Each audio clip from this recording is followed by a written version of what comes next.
अलग हिस्सा नहीं है समुद्र ही, लेकिन वो ज्वार भाटा लहर के रूप में उठा है तो दिखाई देता है। ठीक उसी तरह से ये जब सोचते हैं सत्पुरुष तो अपने बोध में अपने शक्ति को संत सतगुरु के रूप में संसार में भेजते हैं, उनको कहते हैं प्रगट संत। गुप्त संत इस सृष्टि के संभाल के लिए होते हैं। अगर वो यहाँ से एक पल के लिए हट जाए तो ये सारा ब्रह्मांड खत्म, एक पल नहीं टिक सकता है संतों के बिना ये धरती। आग लगा आकाश में, झरझर गिरे अंगार, संत न होते जगत में जल जाता संसार। तो इस सृष्टि को संभाल के लिए गुप्त संत रहते हैं, उनको आप नहीं पहचान सकते हैं, न वो अपना पहचान किसी को बता सकते हैं। उनका काम सृष्टि को संभाल के लिए है, लेकिन वो यहाँ से हट जाए तो ब्रह्मांड खत्म हो। तो इस ब्रह्मांड के सुरक्षित रहने के लिए वो इसको संभाल करते रहते हैं।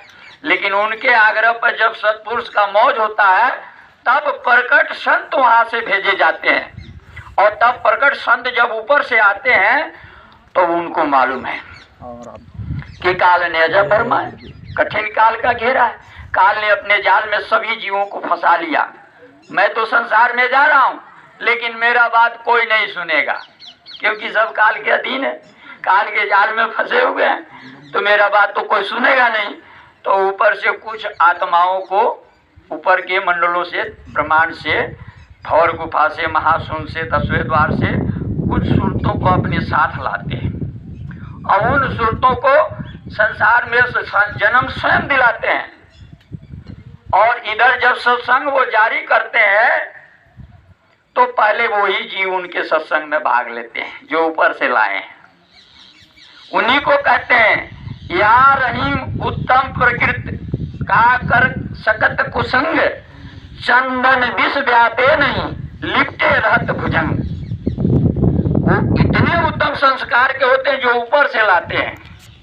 अब वो ही पहले उनके शरण में जाते हैं, उनका सेवक बनते हैं, उनका दास बनते हैं, उनके चरणों की सेवा करते हैं, उनका आदेश का पालन करते हैं, अपना तन मन धन सब उन पर समर्पित कर देते हैं, और उनका आदेश सिर माथे।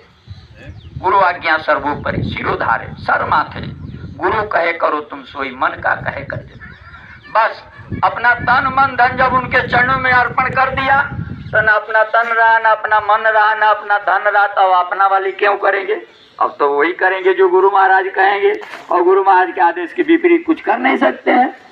तो एग्जाम्पल के रूप में, सैंपल के रूप में गुरु भक्ति का आदर्श का प्रस्तुत करता है, नमूना पेश करता है कि गुरु भक्ति का मतलब क्या है। वो साबित करता है, प्रस्तुत करता है, सिद्ध करता है। तब भगत और भगवान का स्वामी और सेवक का, प्रभु और प्रेमी का इतिहास और कवायद बनता है। तो कहने का मतलब यह है प्रेमियों कि जब संत आते हैं संसार में तो संसार के कल्याण के लिए आते हैं, संसार के जीवों के उद्धार के लिए आते हैं। वो किसी एक व्यक्ति के लिए तो आए नहीं, किसी एक खास जाति के लिए, किसी खास धर्म के लिए, मजहब के लिए या संप्रदाय के लिए, व्यक्ति विशेष के लिए वो तो यहाँ आए नहीं। वो आए सारे। अब आप यहाँ हजारों जाति, हजारों धर्म, हजारों व्यवस्थाएं बना रखे हैं, और वो जाति धर्म मजहब भाषा के व्यवस्था में आप दीवार बना के, घेरा बना के कमरे में बंद हो गए, पिंजड़े में कैद हो गए, और कहेंगे कि हम बाहर नहीं निकल सकते हैं, तो महात्मा क्या करेंगे? वो तो खुला चौड़े मैदान में अपना मंच लगाते हैं, खुला चौड़े मैदान में जहाँ कोई घेरा ना हो, और तब आवाज लगाते हैं, अरे नर नारी बच्चे और बच्चियों सुनो सुनो सुनो। वो तो किसी हिंदू को बुलाया नहीं, हिंदू आ जाओ, मुसलमान नहीं आएंगे, तुम सिख आ जाओ, ये नहीं आएंगे, नहीं। ये आप हिंदू मुसलमान सिख ईसाई हरिजन ब्राह्मण वैश्य शूद्र क्षत्रिय, ये राजा आप यादव गुजर जाट बना रखे हैं, उनको इसे कोई लेना देना नहीं। वो तो सभी के हैं और सब उनके हैं। वो किसी से घृणा नहीं करते, किसी से नफरत नहीं करते। वो अमीर पैसे वाले राजा महाराजा नहीं देखते। अमीर चला जाओ उनके लिए वैसा ही है, गरीब चला जाए उनके लिए वैसा ही है, पढ़ा लिखा चला जाए, अनपढ़ चला जाए, पैसे वाला चला जाए, भीख मांगने, उनके निगाह में कोई बड़ा छोटा नहीं है। वो सबसे समान रूप से प्यार करते हैं, सबका भला, सबका कल्याण, सबका उत्थान करना चाहते हैं। उनको सबसे प्रेम एक समान, उनकी निगाह में कोई बड़ा छोटा नहीं। रही बात अब हमारी जिम्मेवारी है, हम उनके पास जाएं, उनके दर्शन करें, वचन सुने, उनका आदेश का पालन करें, हमारा जीवन सफल हो जाएगा, कल्याण हो जाएगा हमारा। अब हम उनके पास ना जाएं, उनका दर्शन न करें, उनका वचन न सुने, उनका आदेश का पालन न करें, तो उनका क्या बिगड़ेगा? हमारा आपका बिगड़ेगा। उनका तो कुछ बिगड़ने वाला नहीं, क्योंकि वो तो अपना काम कर लिया, रही ना चिंता को, वो अपना काम कर लिए, लेकिन हमारा आपका काम नहीं हुआ। अब हम वहाँ नहीं, हम क्या, हम तो नहीं जाएंगे भाई, नहीं जाएंगे तो महात्मा जी क्या बिगड़ेगा? आपको बिगड़ेगा, क्योंकि वो आपको बनाने के लिए आए।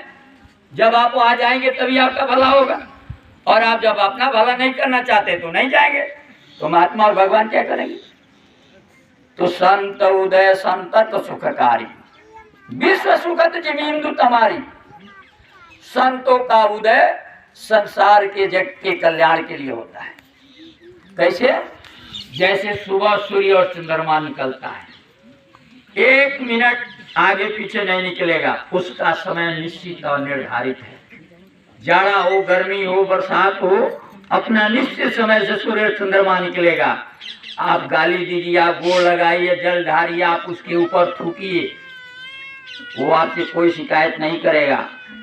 आप उसको मानिए मत मानिए, पूजिए मत पूजिए, वो आपसे कोई शिकायत नहीं करेगा। भाई मैं तुमको जीवन देता हूँ, तुम हमको गोड़ लागो, हमको पूजो, हमको मानो। कभी सूरज चंद्रमा कहेगा?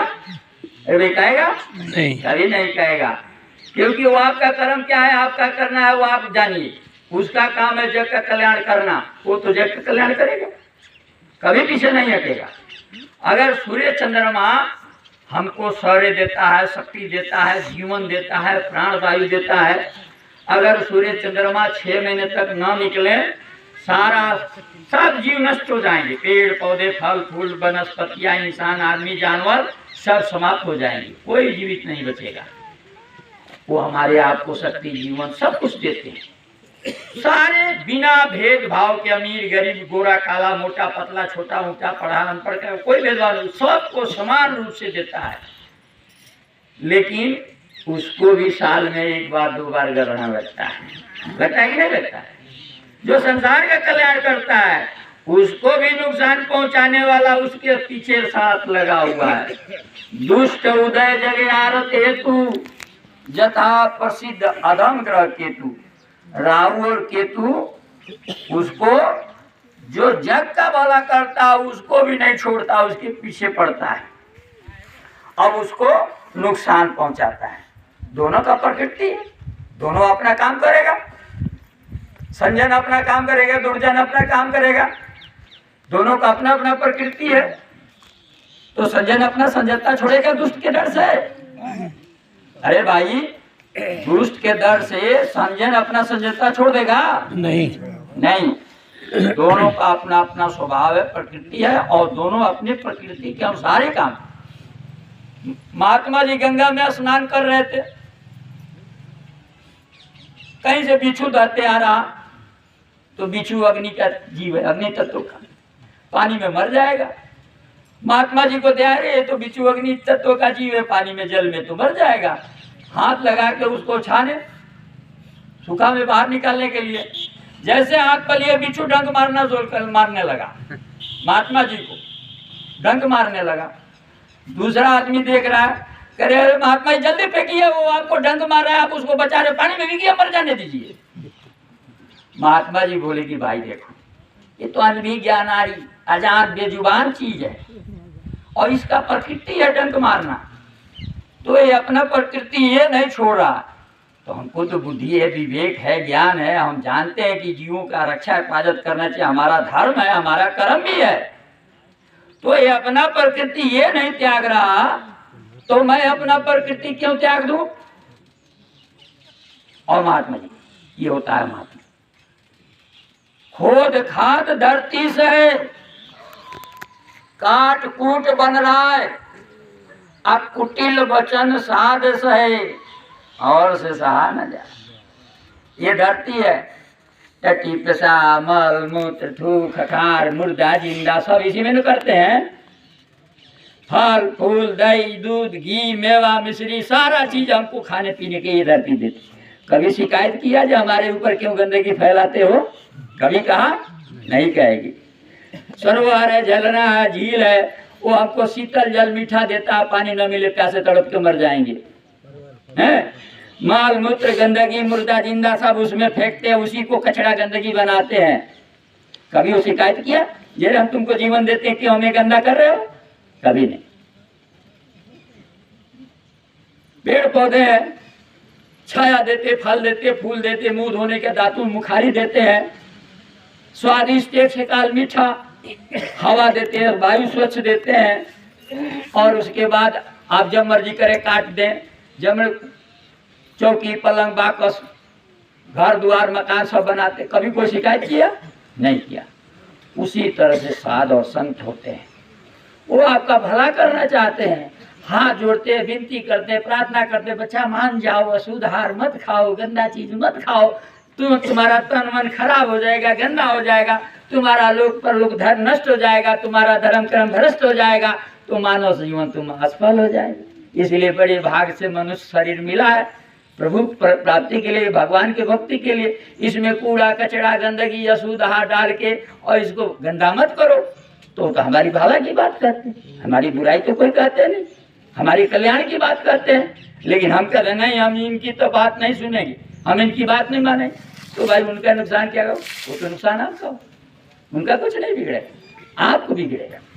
इसलिए संत महात्मा संसार में आते हैं तो बड़े प्रेम से प्यार से, कोई दबाव नहीं डालते, प्रेशर नहीं डालते, जबरदस्ती नहीं करते, सबसे हाथ जोड़ के विनती प्रार्थना करते हैं और हाथ जोड़ के आग्रह करते हैं कि बुराई से बचो, बुरा मत खाओ, बुरा मत पियो, बुरा मत देखो, बुरा मत सुनो, बुरा मत बोलो, और अच्छा कर्म करो, अच्छा खाओ, अच्छा पियो, अच्छा देखो, अच्छा सुनो, अच्छा बोलो, अच्छा कर्म करो, और तुम्हारा कल्याण हो जाएगा, तुम्हारा कल्याण हो जाएगा। बुराई से बचने को बताते हैं, और उसके बाद बताते हैं कि भाई ये मनुष्य शरीर क्या है, क्यों मिला, किस लिए मिला, कितने दिन के लिए मिला, और इसके बाद क्या होगा।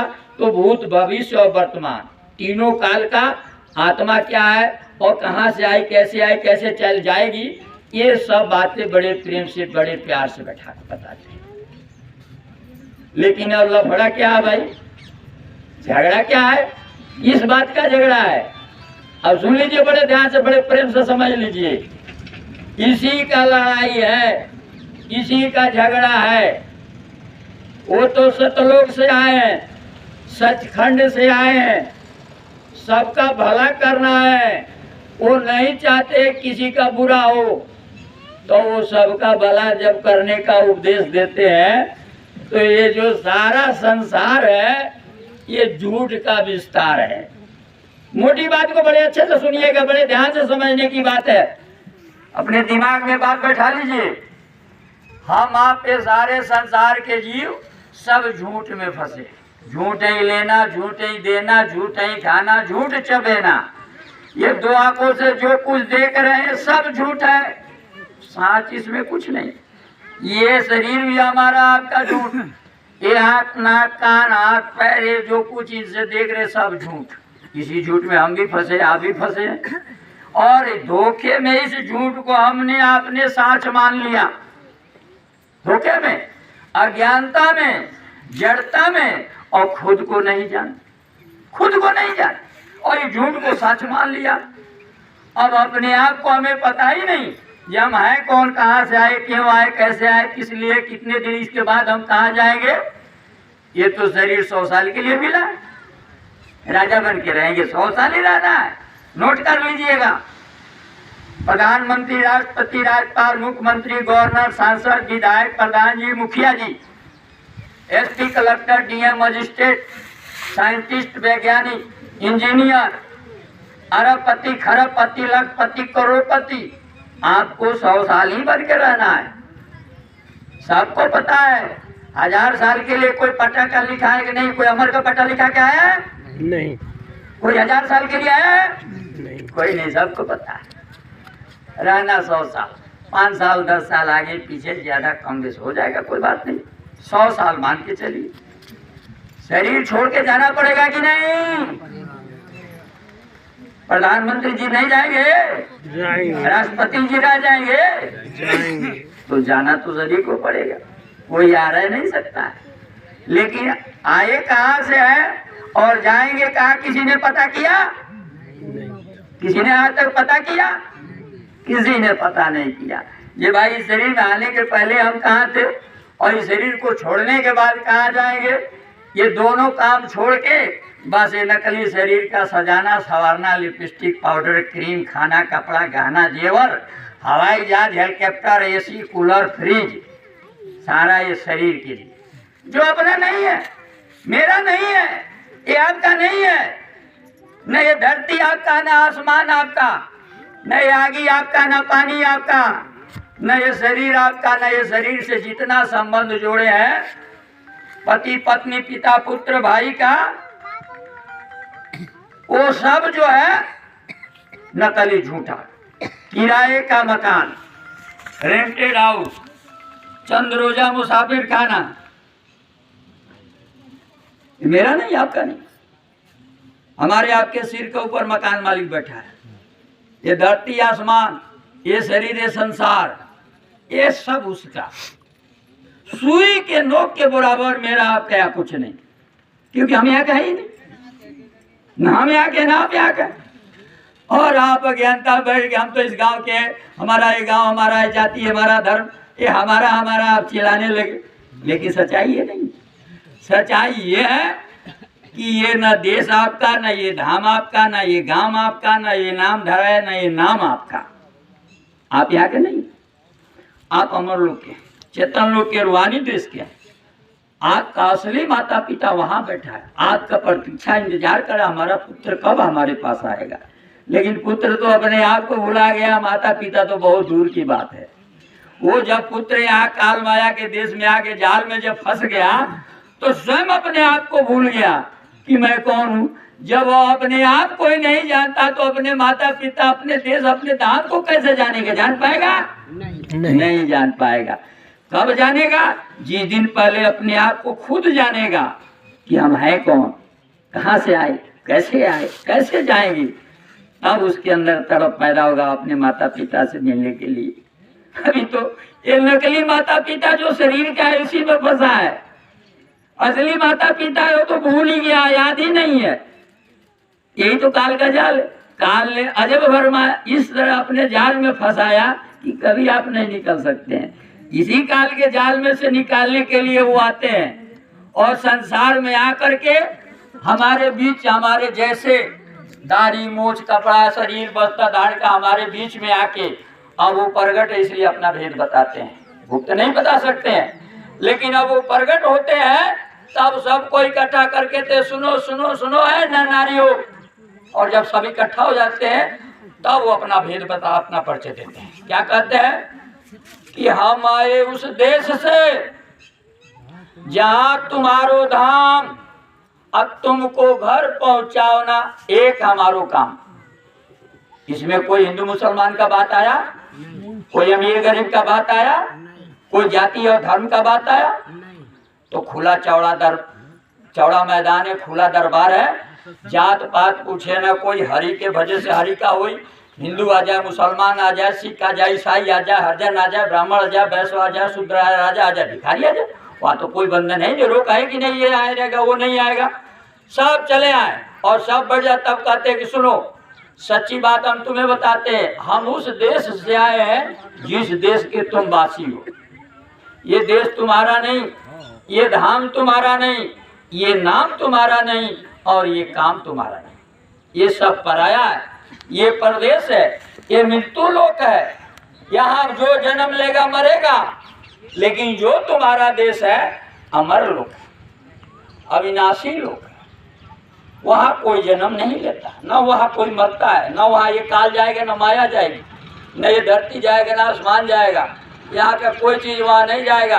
हाँ, वहाँ से तुम आए हो, अब तुम ही वहाँ वापस जा सकते हो। बाकी ये और सब कुछ नहीं वहाँ जाएगा।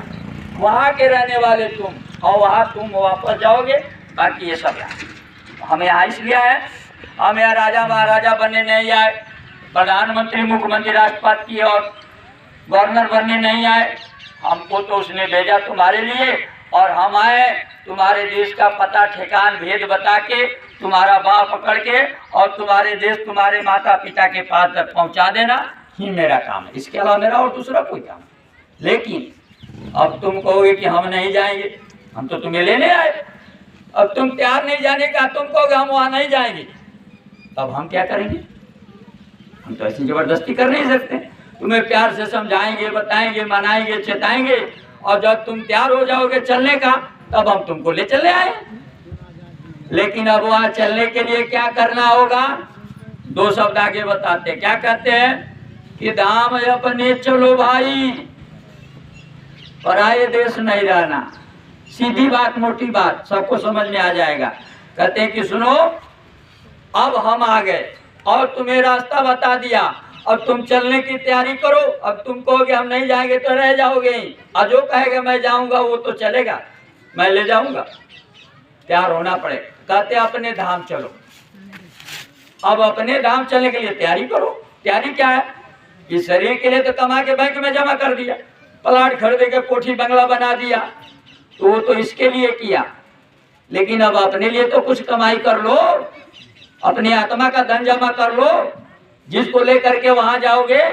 शरीर के लिए तो बहुत कुछ कमा के जमा कर दिया, और जिस दिन शरीर को, जिस दिन मकान मालिक अपने शरीर को ही किराए भाड़े का दिया ले लेगा, तो ये देखना, सुनना, बोलना, पहचाना, जाति, धर्म, हिंदी, उर्दू, सोना, चांदी, हीरे जवाहरात आपको साथ ले जाने देगा? अरे भाई ले जाने देगा? नहीं ले जाने देगा। जब ये शरीर ही वापस लेगा, ये शरीर जमीन पर गिरेगा और फिर दोबारा नहीं उठेगा, तो ये नाते रिश्ते समान संबंध कैसे जाएगा? तो फिर नंगे यहाँ से अकेले जाएंगे, तो वो धन कौन सा ले जाएंगे? तो जो धन तुमको दिया गुरु ने, उससे कर कछुकाम मन तो भजो गुरु का नाम। यही धन तेरे संग जाएगा, संग न जाए छदाम। छदाम तो इसके काम आ रहा है, आपके काम आने वाला नहीं। आपके काम तो वो आएगा जितना देर सत्संग, सेवा, भजन, भक्ति किए हैं, वो आपकी आत्मा का धन है, आत्मा के खाता में जमा होता है। और जब सब ये शरीर का धन शरीर के साथ यही रह जाएगा, तो 1 घंटा 2 घंटा सत्संग किए, सुमरन किए, सेवा किए, भजन किए, वो आपके आत्मा के खाता में यहाँ जमा होता है, यहाँ नहीं जमा होगा। ये रुपया कमा के स्टेट बैंक में या पंजाब बैंक में, बड़ौदा बैंक में ले जाके जमा करेंगे। जब इस शरीर के जरूरत पड़ेगा, फ्रिज किनना है, कूलर खरीदना है, गाड़ी खरीदना है, जाएंगे, पैसा उठाएंगे, खाएंगे, इसको आराम मिल जाएगा, सुविधा मिल जाएगा। लेकिन वो आत्मा का धन वो बाहर कहीं बैंक नहीं खुला जी, उसमें जमा करेंगे। उसका धन आपके जहाँ आत्मा बैठी है उसके आकाश में जमा होता है। नीचे आत्मा बैठी है, उसका आकाश ऊपर, उसमें जमा होता है। और जब ये शरीर छूटेगा और काल भगवान अपना ये शरीर, अपना सामान सब यहाँ रखवा लेंगे, तब वो आत्मा का धन जो 2 घंटा 1 घंटा सुमरन, ध्यान, भजन, सेवा, भक्ति जो आपने किया है, वो आत्मा का धन आपके साथ जाएगा। उसी धन का यही राजस्थान भूमि है, और इसी राजस्थान भूमि में आप पैदा हुई मीराबाई, महारानी छत्राणी। और उसने अपने शब्दों में कहा, अपने पिताजी का नाम तो नहीं रखा, न अपने माताजी का नाम रखा, न अपने ससुर का नाम रखा, न अपने पति का नाम रखा, न महल का नाम रखा, न महल के खजाने का नाम रखा। क्या कही कि पायो जी मैंने नाम रतन धन पायो।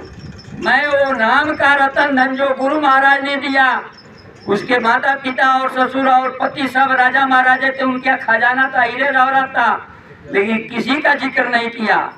गुरु महाराज का जिक्र किया कि नाम रतन धन पायो, वस्तु अमोलक दी मेरे सतगुरु, करी कृपा अपनायो, चोर न चोरावे, खर्च न होवे, दिन दिन बढ़त सवायो।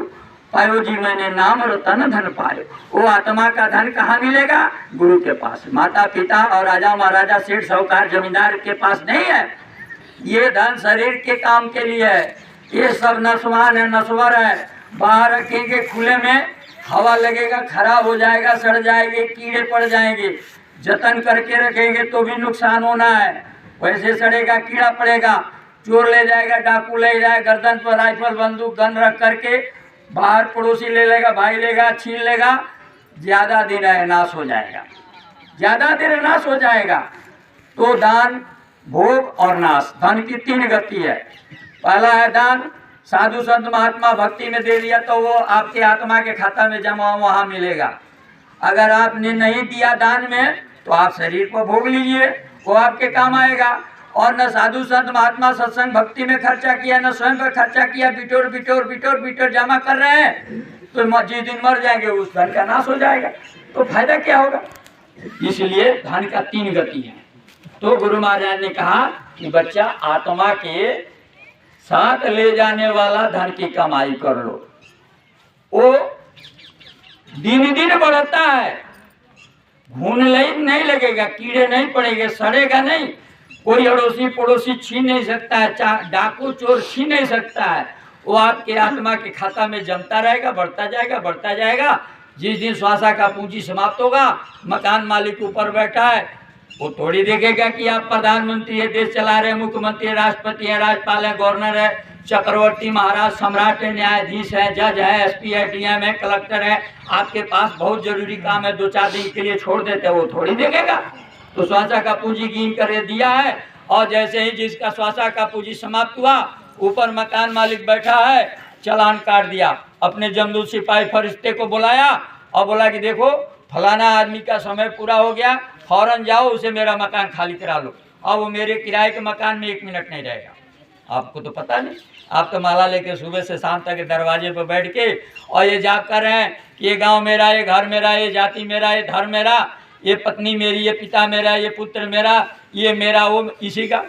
महात्मा कहते हैं जरे बच्चा, ये तुम्हारा धोखा है, ब्रह्म है, यहाँ तुम्हारा कुछ नहीं। इना देश हमारा साधो, इना देश हमारा, हम तो अमर लोक का वासी, जहाँ पिता हमारा साधो, इना देश हमारा। चली चला हंसा अमर लोक में, यहाँ तुम्हारा कोई नहीं, रहना नहीं देश वीराना है। अब महात्मा के पास जाते तब न बताते, महात्मा के पास तो गए नहीं तो जानेंगे कैसे। लेकिन जब उनके पास जाते तो प्यार से समझाते हैं कि देखो बच्चा, ये शरीर तुम्हारा नहीं, ये संसार तुम्हारा नहीं, ये सामान तुम्हारा नहीं, ये संबंध तुम्हारा नहीं, कुछ भी तुम्हारा नहीं। ये मनुष्य रेंटेड हाउस, किराए के मकान, चंद्रोजा मुसाफिर खाना थोड़े दिन के लिए मिला, और इसमें बैठ के तुमको अपना काम करना है, ये अपना काम करने के लिए मिला है, और इसमें बैठ के तुम अपना काम कर लो।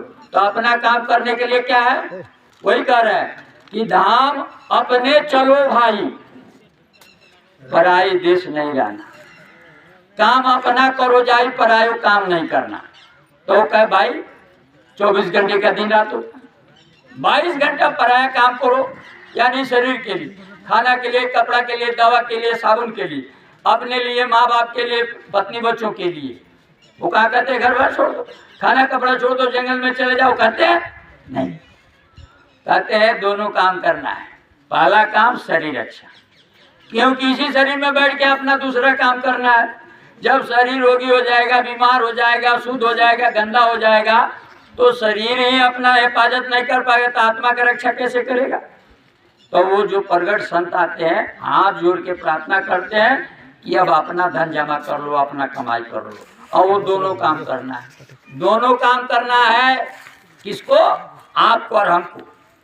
पहला काम शरीर अच्छा है, खाना कपड़ा दवा साबुन आप लीजिए और कीजिए, शरीर की रक्षा हो जाए। उसके लिए टाइम दिया 24 घंटे में 22 घंटा, खेती में, दुकान में, दफ्तर में, रोजी रोजगार, बिजनेस हो, धंधा हो, व्यापार आप करो, लेकिन कैसे, मेहनत और ईमानदारी से, खून पसीना, हक हलाल की कमाई, चोरी का, ठगी का, लूट का, धोखे का, बेईमानी का, हेरा फेरी का, 420 का, मिलावट का, दूसरे का गर्दन काट के, दूसरे का हत्या काट के, दूसरे का जेब काट के नहीं। खून पसीना, मेहनत मशक्कत, हक हलाल की खेती में, दुकान में, दफ्तर में, रोजगार में, बिजनेस या व्यापार में आप खूब कमाओ, खूब खाओ, रुपया पैसा, अनाज, कपड़ा लाता, जेवर गहना घर लाओ, माँ बाप बीवी बच्चों को दे दो, और आराम से और सुख से प्रेम से रहे। कोई बुराई नहीं, कर्म ही पूजा है। जंगल में नहीं जाना, साधु बाग नहीं बनना, घर बार नहीं छोड़ना। कल युग केवल नाम आधारा, सुमिर सुमिर नर उतर ही पारा, नहीं कली कर्म न भक्ति विवेकु, राम नाम भौलऊ न एकु, कल युग समयुग यान नहीं, जो नर कर विश्वास। कल युग में आपको घर बार नहीं छोड़ना, जंगल में नहीं जाना, जाति परिवर्तन नहीं करना, धर्म परिवर्तन नहीं करना, कुछ नहीं छोड़ना है। माँ बाप बीवी बच्चों के बीच में रहना है, खेती का काम करना है, दुकान का काम करना है, दफ्तर का काम करना है। उसके लिए 22 घंटा आपको समय दे दिया गया। खूब कमाइए, खूब खाइए, खूब कपड़ा पहनिए, खूब महल झोपड़ी कोठी का हवेली बना के रहिए। महात्मा की तरफ से कोई रोक नहीं है, लेकिन महात्मा हाथ जोड़ के कहते असुविधा से बचिए, बुराई से बचिए। बुरा मत खाओ, बुरा मत पियो, बुरा मत देखो, बुरा मत सुनो, बुरा मत बोलो, बुरा मत करो। अच्छा खाओ, अच्छा पियो, अच्छा देखो, अच्छा सुनो, अच्छा बोलो, अच्छा करो। शरीर की रक्षा हो जाएगा। तुम्हारा पहले काम हो गया, अब दूसरा काम आपको ही करना है। और दूसरा काम क्या है? आत्मा की रक्षा करना, आत्मा की रक्षा करना। तो ये साबुन, सोटा, सरफ, कोठी, कार, बंगला, ये तो शरीर का आपने रक्षा किया। अब आत्मा के रक्षा में इसकी कोई जरूरत नहीं है। आत्मा के रक्षा में इसकी कोई जरूरत नहीं है, क्योंकि आत्मा का रक्षा जड़ क्रिया से नहीं होगा। और ये शरीर का रक्षा के लिए हमने जो कर्म किया वो जड़ क्रिया है, जड़ क्रिया है। जड़ क्रिया से हमने शरीर की रक्षा किया। इस जड़ क्रिया में भी दो भाग है, दो पहलू है। एक कर्म शुभ है और दूसरा अशुभ है। एक शाकाहारी, एक मांसाहारी है, दो भाग रहेगा। अब ये जो भी क्रिया किए इसमें शुभ कर्म करेंगे आपका शरीर की रक्षा हो जाएगा, और शुभ कर्म करेंगे आपका शरीर का सत्यानाश हो जाएगा। शरीर रक्षा के लिए शाकाहारी भी बना दिया, मांसाहारी भी बना दिया। शाकाहारी आहार करेंगे आपका शरीर का रक्षा हो जाएगा, लेकिन मांसाहारी आहार करेंगे आपका शरीर का सत्यानाश हो जाएगा। तो ये तो जड़ क्रिया शरीर रक्षा की बात है, लेकिन अब आपका आत्मा की रक्षा करना, उसके लिए 2 घंटा समय बचाना है। 2 घंटा समय आप एक साथ नहीं दे सकते हैं, आपके पास टाइम का अभाव है, आप एक साथ नहीं दे सकते। तो महात्मा ने आपके लिए इतना सुलभ आसान कर दिया कि 2 बार में दे दो। देना तो पड़ेगा अपना आत्मा कल्याण के लिए। भला कि आपको हम नहीं देंगे तो आप इसी में फंसे रहिए, जन्मिए, मरिए, कुकुर सियार बनिए, मलमूत्र टट्टी पेशाब खाइए पीजिए, इसी में पड़े रहिए। तो छुटकारे के लिए उपाय बताइए कि 2 घंटा अपने आत्मा के कल्याण के लिए समय आपको बचाना पड़ेगा, निकालना पड़ेगा। 1 घंटा सुबह और 1 घंटा शाम को, एकांत में, तन्हाई में, खेत में, खलिहान में, दुकान में या दफ्तर में, जहाँ भी आपको जब मौका मिलता है तो अपने आत्मा के कल्याण के लिए 1 घंटा समय आपको 24 घंटे में निकालना होगा। तो 22 घंटा शरीर रक्षा के लिए वो बता दिए कि शाकाहारी, सदाचारी और मेहनत, ईमानदारी, शरीर की रक्षा हो जाएगा। तब आपका दूसरा काम आत्मा का रक्षा। तो आत्मा की रक्षा में आपको घर बार जंगल में जाने की जरूरत नहीं है। 1 घंटा सुबह, 1 घंटा शाम को तन्हाई में, एकांत में बैठ के आप बाहर के पट बंद कर अंतर के पट खोल। 22 घंटे के लिए शरीर है, आपने सब काम कर लिया। लेकिन जब आत्मा कल्याण के लिए जाते हैं तो बैठ के आंख मूंद करके, ये आंख नहीं खुला रहेगा, ये बंद करिए। अब वो चेतन क्रिया है, चेतन है परमात्मा, चेतन मिले महात्मा, तो चेतन आत्मा भी है। अब चेतन क्रिया बताए, ये दोनों आंख तो नकली और झूठा है, ये भी झूठा, ये भी झूठा, ये भी नस्वान, ये भी नस्वान, ये भी मिटने वाला, ये भी मिटने वाला। लेकिन ये असली नकली असली क्या है? तुम इसमें बैठे हुआ आत्मा। आत्मा तुम्हारे चेतन शक्ति से ये शरीर संचालित है। ये आंख देख रहा सूरज चंद्रमा को, कान आवाज सुन रहा है संसार के, जुबान से खाते हो तो टेस्ट आता है, स्वाद आता है, रस मिलता है। लेकिन जब जीवात्मा हट जाए तो न ये आंख इस दुनिया को देखेगा, न कान सुनेगा, न जुबान से स्वाद और रस आएगा, न हाथ, क्योंकि ये तो झूठा। आप बैठे तो आपको जीवात्मा को इसमें छुपा दिया, ऊपर से खोले झूठा नकली चढ़ा दिया, तो आप अपने आप को भूल गए और ये नकली शरीर को, झूठ को सच मान लिया और इसी में फंस गए। तब वो बताते हैं कि बच्चा, परमात्मा का सच्चा नाम का आधार आपको बताएंगे। ये उसका नाम है, ये उसका रूप है, यहाँ बैठा है, उसके यहाँ से आवाज आ रहा है। अब चेतन क्रिया कान में बैठ के अब बाहर के ये पट बंद का आंख बंद कर लेना। और ये है हरिद्वार, ये गुरुद्वार है, ये काबा और ये चर्च घर है। असली वो तो हम बनाए हैं, वो नकली है, इस शरीर के द्वारा बनाया गया है। तो जब शरीर नकली है तो इसके द्वारा बना असली कैसे हो जाएगा? होगा जी? जब शरीर नकली है, ये नकली शरीर मंदिर मस्जिद गिरजाघर गुरुद्वारा बनाया तो असली कैसे हो जाएगा? असली तो ये है जिसको स्वयं परमात्मा ने बनाया। और हरिद्वार इसलिए कहा कि हरि के पास यहीं से द्वार जाता है। तो हरिद्वारों नहीं है जो पौड़ी पर जाते हैं, ये असली पौड़ी हरि का ये है। और हरि के दरवाजे पर आप इस शरीर में बैठे हैं, उसी को गोस्वामी जी ने रामायण में कहा है कि बड़े भाग मनुष्य तन पावा, सुर दुर्लभ सदग्रंथ गावा, साधन धाम अमोक्ष कर द्वारा, अपाई न जे परलोक सवारा, सो कृत निंदक मंदमती आत्मगहन गति जाय, जो न तरे नर सिंधु अस समाज जस पाय, सो पतत दुख पावई, सिर धून धूनि पछताय, काल कर्म ईश्वर मिथ्या दुष्कर। है भाई, साधना का धाम मथुरा काशी हरिद्वार वृंदावन नहीं है, साधना का धाम है मनुष्य है। मथुरा काशी हरिद्वार वृंदावन हम इसलिए जाते हैं कि वहाँ संत महात्माओं ने बैठ के साधना किया और उनका साधना करने से, उनका वहाँ वास करने से वो भूमि पवित्र हो गया, इसलिए हम वहाँ जाते हैं।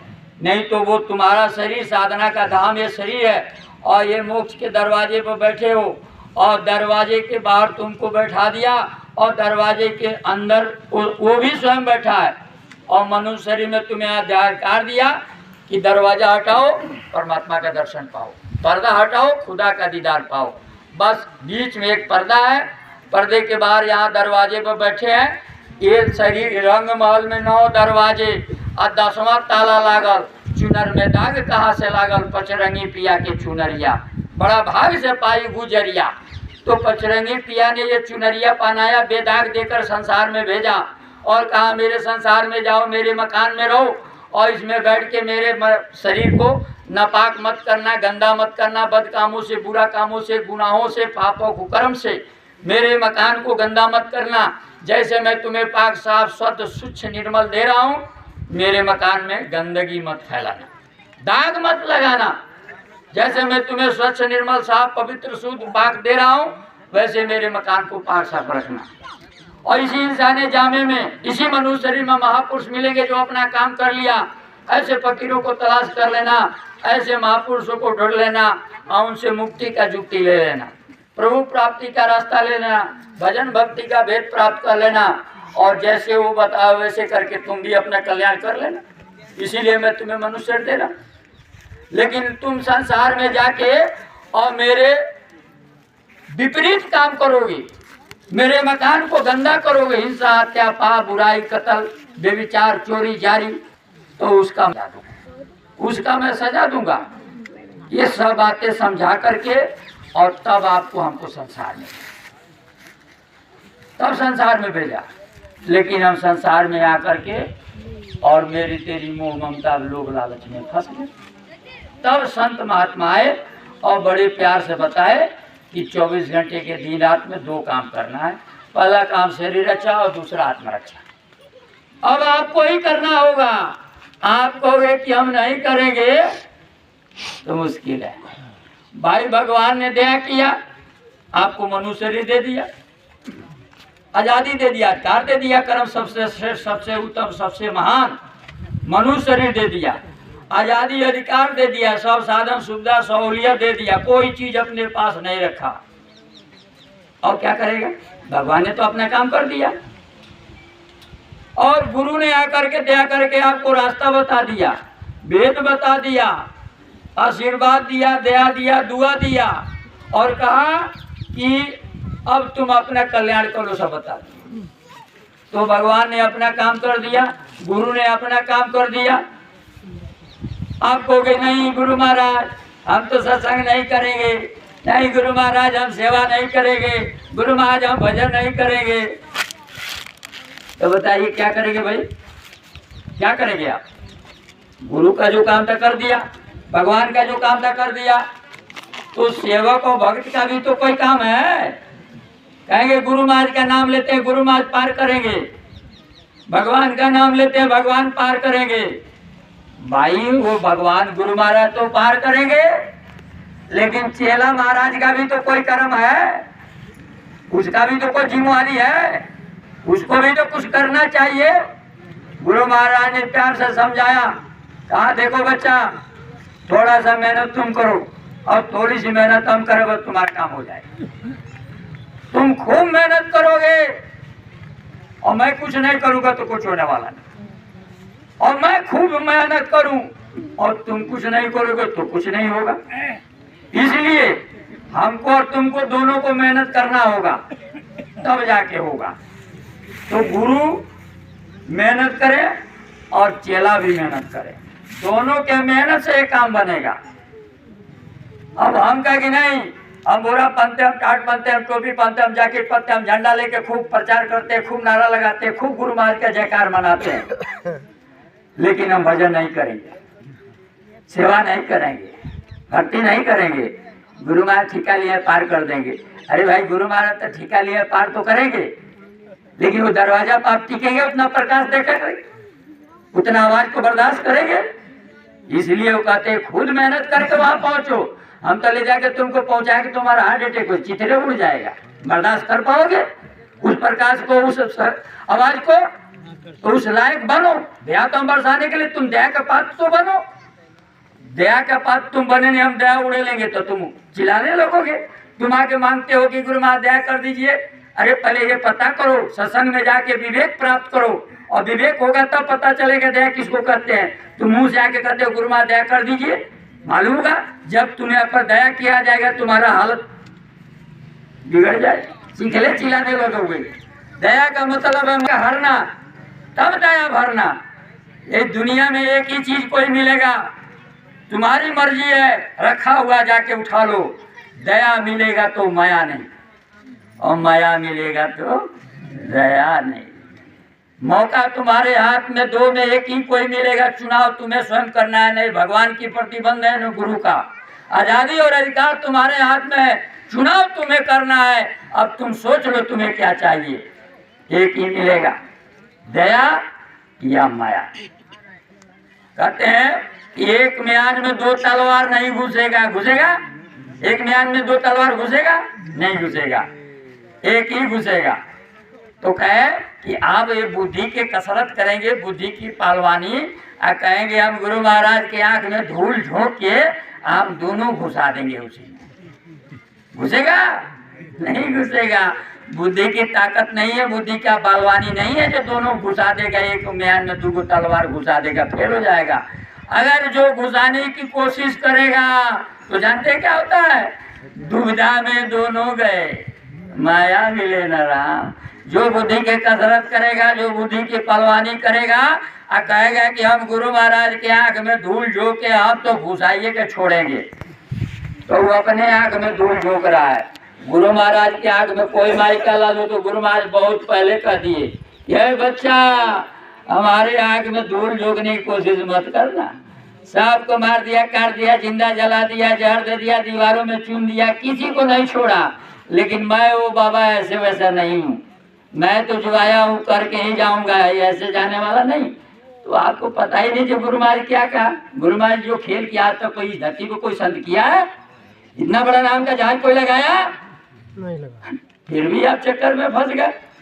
तो गुरु महाराज ने सारे बातें बता दिया और कहा कि बच्चा काम तहा नाम नहीं, नाम तहा काम नहीं, सीधी बात है। काम का मतलब माया और नाम के मतलब मुक्ति। तो जिसको नाम चाहिए, काम नहीं। गुरु महाराज कहते तुम काम को छोड़ के नाम के पीछे लग जाओ, ये माया तुम्हारे पीछे चलेगी, तुम्हारे पीछे चलेगी। लेकिन नाम को छोड़ के तुम काम के पीछे भागोगे तो ये माया की छाया किसी को हाथ नहीं लगी। दुर्योधन, बाली, रावण, कंस, बड़े बड़े लोग आए इस छाया को पकड़ना चाहा, लेकिन ये छाया तो मिली नहीं, उनका सर्वनाश हो गया। तो गरीब सताए चार गए, धन धर्म बल वंश ना माने तो देख ले दुर्योधन, बाली, रावण, कंस। गरीब का मतलब होता है जो साधक होता है, जो सत्संगी होता है, जो मालिक के याद में रहता है, और उसी को जुल्म अत्याचार करेंगे, उसको सताएंगे, तब वही सर्वनाश होता है। तो जगत भगत सो बैर है, चारों जुग परमान, अब पलटू नाहक भोगता जोगी देखे स्वान। अब यही लफड़ा है, अब यही झगड़ा है जो हम अब बताने जा रहे हैं। सुनिए झगड़ा क्या है। गुरु महाराज कहे, अरे बच्चा, साच कहे जग मारन धावे, आ झूठ कहे जग पतिया। क्योंकि ये जग तो झूठ में फंसा, साच को हजम नहीं कर सकता, साच को सुन नहीं सकता है, तो संत झूठ बोलेंगे। अरे भाई संत झूठ बोलेंगे जग को खुश रहने के लिए, वो तो सच बोले हैं, सच बोले। और जो झूठ में फंसे हैं वो क्या करेंगे, उसका विरोध करेंगे। करेंगे कि नहीं करेंगे? उसका विरोध इसलिए करेंगे कि वो झूठ में फंसे हैं, और संत सच इसलिए बोलते हैं कि उसको झूठ में से निकाले। लेकिन जो झूठ में फंसा है, डूबा है, वो झूठ में से निकलना ही नहीं चाहेगा, और वो तो निकालने के लिए है। तब क्या होगा, जगत भगत सो है और बैर हो जाएगा। वो आए उसको छुड़ाने के लिए, और वो इतना ना फंस गया कि छुड़ाने के कहे कि ये हमारा दुश्मन है, हमारा दुश्मन है, इसको सूली पर लटका, उसको फांसी पे चढ़ा। क्यों आ गया? क्यों कि वो अंडा खाएगा, मुर्गी खाएगा, मछली खाएगा, बकरी खाएगा, सुअर खाएगा, दारू पिएगा, चोरी करेगा, जारी करेगा। पता है कि नहीं पता है? अरे भाई पता है कि नहीं? इसी में से तो निकालने के लिए कहते शाकाहारी हो जाए, सदाचारी हो जाए, मां समझ रहे, अशुद्ध गंदा हाथ छोड़ दो।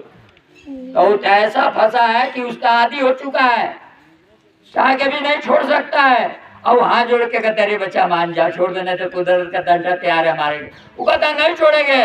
तो महात्मा कहता अरे बच्चा, तू अब कान खोल के सुन ले, तू कहता है नहीं छोड़ेगा ना, अंडा खाना नहीं छोड़ेगा, मछली खाना नहीं छोड़ेगा, बकरी खाना नहीं छोड़ेगा, दारू पीना नहीं छोड़ेगा, तो कान खोल के सुन ले, वो तुम्हें छोड़ा देगा। वो छोड़ाएगा कि नहीं छोड़ाएगा? अरे आप मत छोड़ो, वो तो छोड़ा देगा। कितना दिन तक खाओगे? मारेगा, चाटेगा, शरीर लेगा, छूटेगा कि नहीं छूटेगा? इसके लिए खा रहे, उसके बाद कहाँ जाओगे? खाओगे वहां के लिए पता किया? ये शरीर छूटने के बाद कहाँ जाओगे, और वहां ये सब मिलेगा कि नहीं मिलेगा? तो आप मत छोड़ो, वो तो चाटा मार के आपको छोड़ा देगा, सारा हेकड़ी निकल जाएगा, और उसके बाद आप कहाँ जाओगे? तो वहां मिलेगा, ये वहां मिलेगा। पता किया है? कुछ नहीं। तो 4 दिन के चांदनी फिर अंधेरी रात। अरे बच्चा, चार अभी चांदनी में हो, जब मनुष्य तुम्हारे पास है, बचोर जवानी और बुढ़ापा, यही 4 दिन है। अब ये 4 दिन में बिजली, लाइट, रोशनी, एसी, फ्रिज, कूलर जो लगा लो, खट्टा मीठा तीता जो मने खा लो, जैसा कपड़ा पहनना पहन लो, क्योंकि दिन में हो, जो चाहो कर सकते हो। अभी मनुष्य में आजादी अधिकार मिला है। इसमें से निकाल के सुअर में बंद कर देगा, कुत्ता में बंद करेगा, तो मैला टट्टी खाओगे, कीचड़ में लौटाओगे कि नहीं लौटाओगे? वहाँ तो एसी, कूलर, फ्रिज और ये साधन सुविधाएं नहीं है, वहाँ है नहीं मिलेगा। आज जो चाहो कर सकते हो, लेकिन वहाँ जाने के बाद कुछ नहीं करोगे। टट्टी के कीड़ा, मोरी के कीड़ा, नाली के कीड़ा, कीड़े मकोड़े, सांप, गोजर, हाड़ा बिरनी बनेंगे, सब शरीर में पत्नी बीमार का, बाप का बच्चे होंगे, बोझा ढोगे, योनि में सब कर्म भोगोगे। लेकिन मनुष्य शरीर में योनि में जो करने का अधिकार सिर्फ 4 दिन मिला है, 4 दिन गंवा के 84 में चले जाओगे, अरबों खरबों लाखों करोड़ों वर्षों तक जन्मत मरत दूसरा दुख होई। जन्मने में पीड़ा, मरने में पीड़ा, हर जोनी में जन्म होगा, हर जोनी में मरना होगा। किसी भी जोनी में आप जाएंगे, मरना नहीं चाहेंगे, क्योंकि मौत का खौफ सभी को सताता है। चाहे वो टट्टी का ही कीड़ा क्यों ना हो, गंदगी के भंडार में है, लेकिन पत्नी से, माँ से, बच्चों से मोह है, वो अपने स्वयं नहीं मरना चाहेगा, पत्नी बच्चे लेके मरना पड़ेगा। उसके चाहने या न चाहने से क्या होता है? मौत तो नीचे तक मरना पड़ेगा। इसमें से मर के उसमें जाएगा, और हर जोनी में जहाँ जाएगा जन्म लेगा, मरेगा। तो 10,000 बिच्छुओं का डंक मारने का पीड़ा होता है, जब जीव जन्म लेता है तब, और जब जीव मरता है तब। तो जन्म तो मरत दूसरा दुख होई। जन्म और मृत्यु का समय जो सहने वाला पीड़ा नहीं, वो सहना पड़ता है, लेकिन करोगे क्या? सहना पड़ेगा।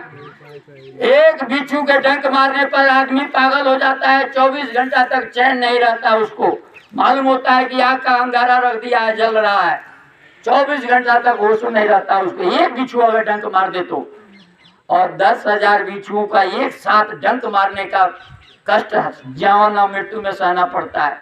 इसी ने कहा, इंसान तेरा हाथ ही करता है, हाथ को के फेंक, 100 साल की जिंदगी बिना हाथ के लुल्ला बन के पार कर जा।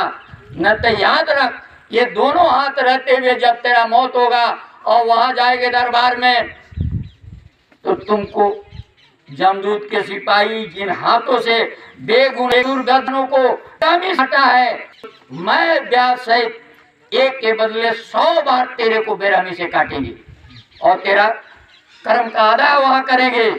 तुम हाथ जोड़ेगा, चीखेगा, चिल्लाएगा, रहम करो दया कर, उनका रहम और दया नाम का उनका होता ही नहीं है जो तुम पर रहम और दया करें, और बेरहमी से तुमको 100 बार काटेंगे। मैं चक्रवर्ती ब्याज तुम्हारा कर्मों का ब्याज वहां वसूलेंगे।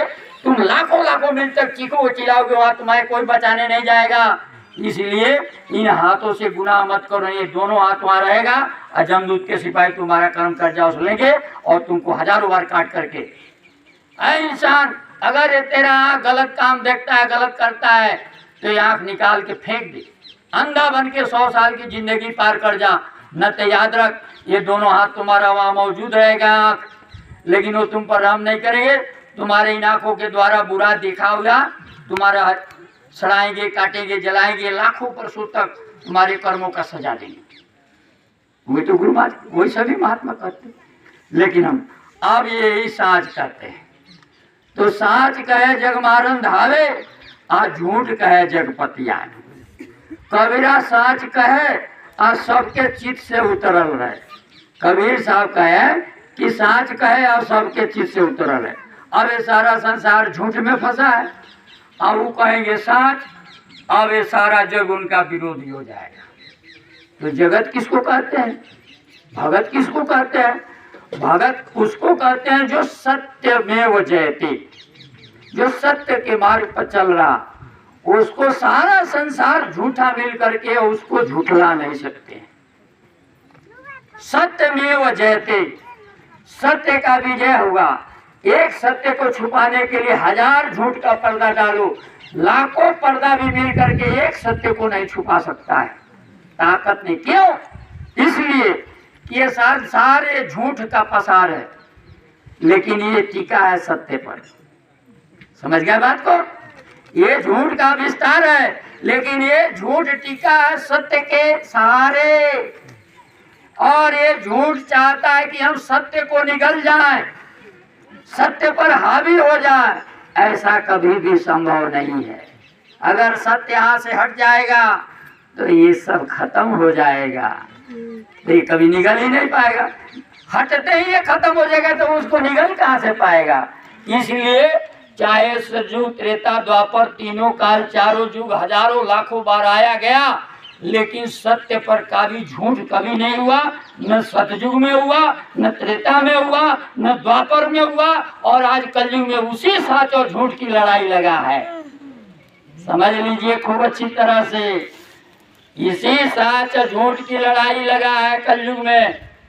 लेकिन जो सत्य के मार्ग पर चलने वाला है वो सत्य ही कहेगा, चाहे सारे संसार झूठ उसका बैरी हो जाए, विरोधी हो जाए, कोई फर्क पड़ने वाला नहीं। अब तब प्रार्थना सिद्ध होगा जो 60 साल गाए, चाहे बैरी कुल संसार बने, चाहे जीवन मुझ पर भार बने, चाहे मौत गले का हार बने रहे, ध्यान तुम्हारे चरणों में, तब जाके फर्क सिद्ध होगा। गाने से कुछ नहीं होता है, करना होगा। 60 साल गाए, लेकिन गुमा के बच्चा बहुत गाए, बहुत बजाया, गाने बजाने से तो कुछ होता नहीं है। अब करना पड़ेगा, करके दिखाना पड़ेगा। जो गाए वो सिद्ध करना पड़ेगा। कहते हो करते नहीं, मुंह के बड़े लबार, अब ये मुंह काला होगा साईं। कहे तो बहुत कुछ है, चाहे संकट ने मुझे घेरा हो, चाहे चारों तरफ अंधेरा हो, पर मन नहीं डगमग मेरा हो, रहे ध्यान तुम्हारे चरणों में। चाहे कांटों पर मुझे चलना हो, चाहे अग्नि में मुझे जलना हो, चाहे छोड़ के, हमने तो बहुत कुछ कहा। गुरु महाराज को सुनाते रहे, कहते रहे, और वही काम आज भी गाते बजाते रहे। कितना जीव जन्म भी गाते बजाते कुछ नहीं होने वाला। गुरु महाराज के बच्चा जो कहते हो उसको करो, और कहो करो उसी को कहो। करते तो हो नहीं। अब बातें बड़ी लंबी चौड़ी दुनिया भर की बातें, तो इससे काम चलने वाला नहीं। तो कहे गुरु महाराज कहे झूठ बोलोगे तो अब काम चलने नहीं। सच्ची बात कहो, चाहे इसके लिए कोई कुर्बानी, तो अब वही होने जा रहा। वो कहेंगे सच, झूठ वाले मानेंगे नहीं और उसका विरोध करेंगे। तो हम इस पर आगे बात करेंगे। एक बार हम आपको गुरु महाराज की बात सुनाते हैं और उसको आप गौर से सुन लीजिए, उसके बाद हम विस्तार से इस पर आपको आगे बताएंगे ये सच और झूठ की लड़ाई कैसे चल रहा है और कैसे होगा। सतयुग त्रेता द्वापर की तो आपने देखा सुना है, बताने की जरूरत नहीं है, लेकिन कलयुग में जो सच झूठ का लड़ाई चलने जा रहा उसका आप सुनिए गुरु महाराज के द्वारा।